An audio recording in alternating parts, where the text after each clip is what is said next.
As Prime Trust continues to unravel, more information is coming to light about their seeming incompetence. Welcome back. I did not think that we would have to do that many more videos about Prime Trust, but apparently their incompetence seems to be pushing the envelope.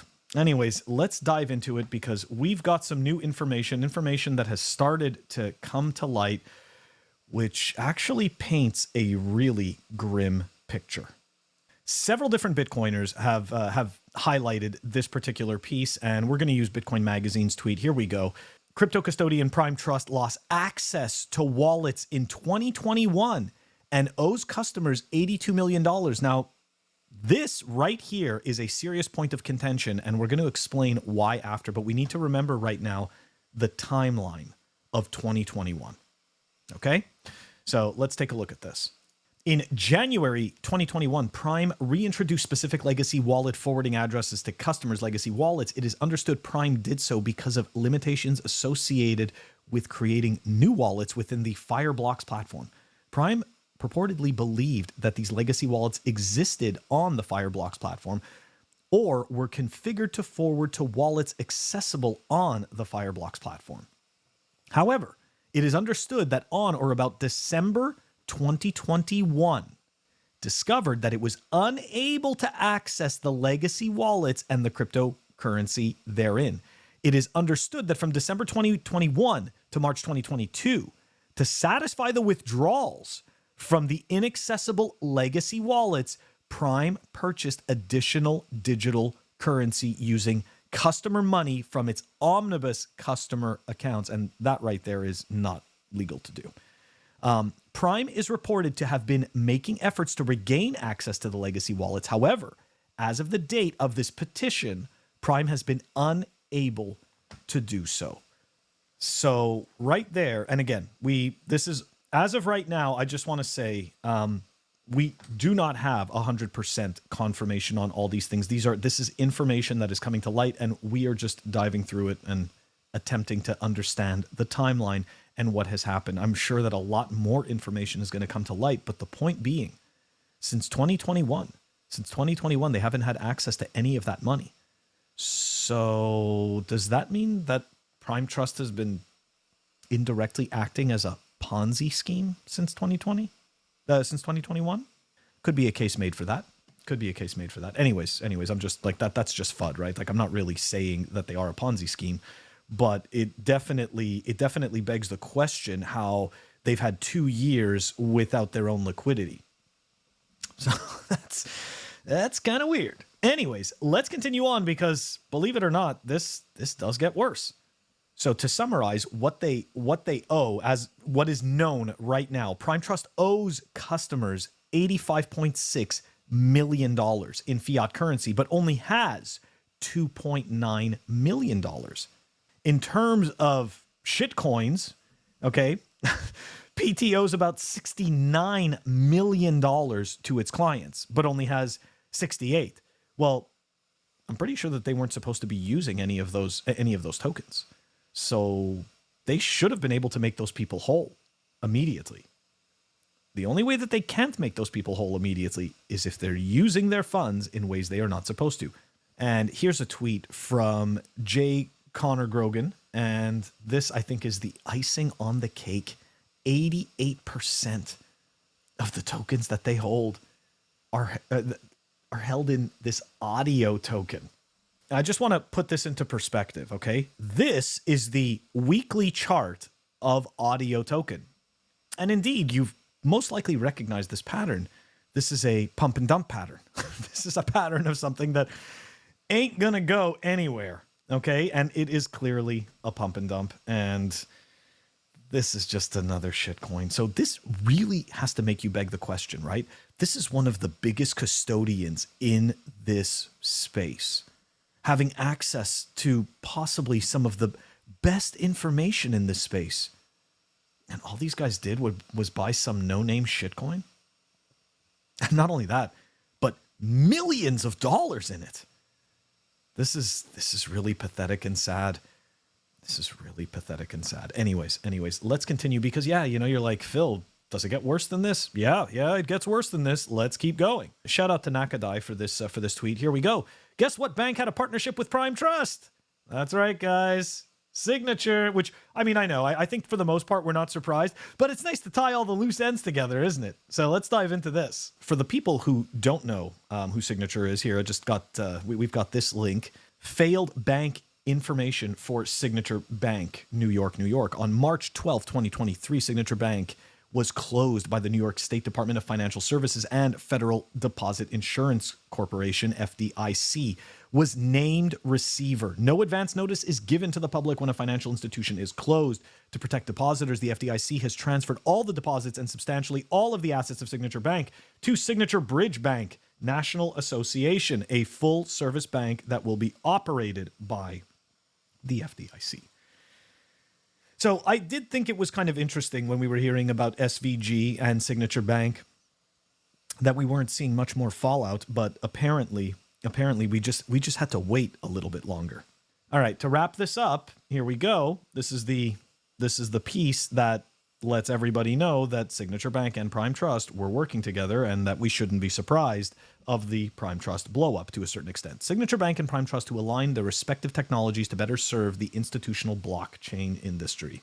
A New York-based full-service commercial bank and one of the leading financial institutions serving the blockchain industry announced today it forged a relationship with Prime Trust, a technology-driven financial institution providing infrastructure solutions for the digital economy. Prime Trust Prime Settlement Network, one of the most advanced multi-asset counterparty settlement platforms in the world, will leverage Signature Bank's Signet platform, a revolutionary blockchain-based digital payments platform to provide real-time payment and settlement services to Signature Bank and Prime Trust's institutional clients. And guys, this came out January 6, 2020. Not even a year and a half later, okay, just to paint the picture, not even a year and a half later, Prime Trust no longer had access to their wallets, okay, number one. And number two, they had over $60 million worth of shitcoin just sitting there. So anyways, look, the takeaway from this, guys, it's the same. It's the mantra in this space, not your keys, not your coin. It's incredibly disappointing. And, we look, as Bitcoiners, right, we talk a big game, right? We talk about the, how we should be doing things right. And it should be non-KYC and Bitcoin is about monetary freedom and blah, blah, blah, all this stuff, right? But at the end of the day, we have these players that come in and immediately try to find shortcuts to make a buck. So if you ask me, the fiat mentality, it's here. It's still here. Nothing has changed. Okay. People are just using virtue signaling to get you to believe a warm and fuzzy story. That's all it is. And frankly, I'm not here for a warm and fuzzy story. I'm here for Bitcoin. And the reality is that it's not difficult to get fooled when you're hearing the things that you want to hear. And keep in mind, we want to fool ourselves, meaning we want to believe that there are people out there and there are institutions out there that want to do the right thing.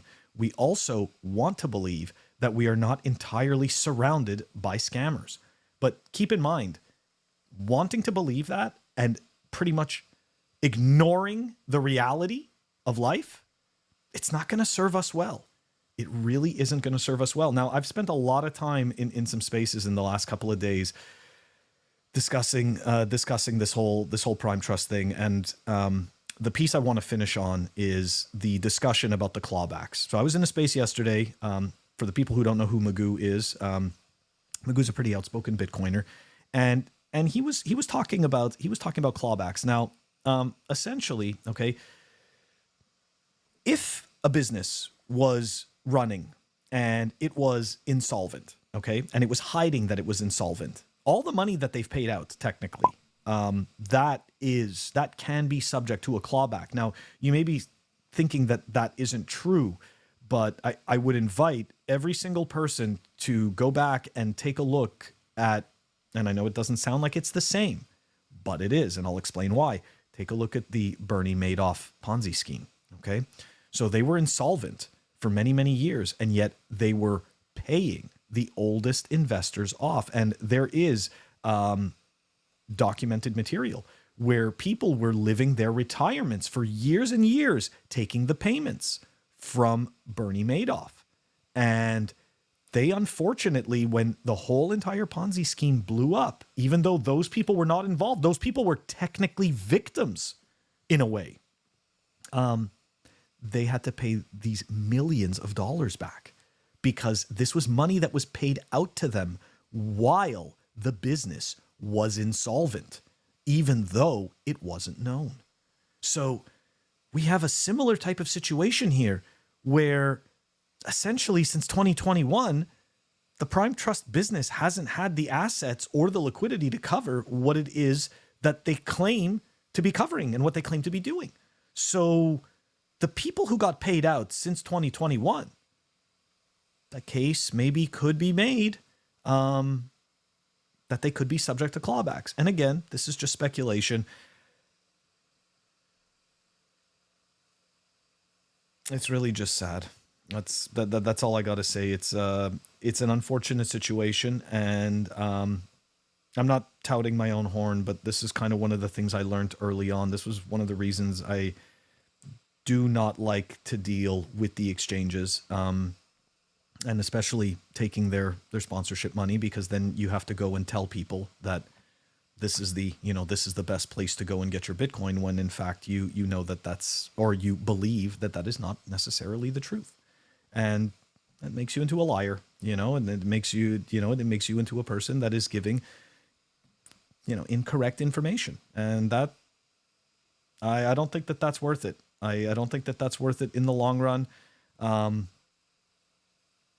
think sadly, we don't value transparency enough. Number one, we don't value honesty enough, or truthfulness. People, on average, and again, when I give these comments, I'm not excluding myself, pretending like I'm some high above person. Like, no, I'm the same shit as the rest of us, right? Like we're all the same. And the reality is that, we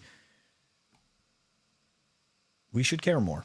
We should value the truth more. And we should kind of not give in to wanting to scam ourselves.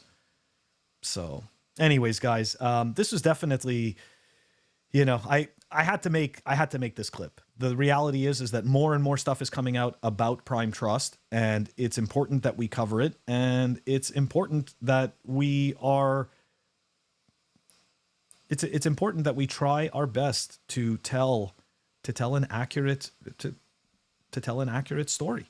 And to provide a counter narrative, right? Because there's a lot of people, spinning narratives as quickly as they can to try to make things seem like, it's all good and we're surprised too at what happened.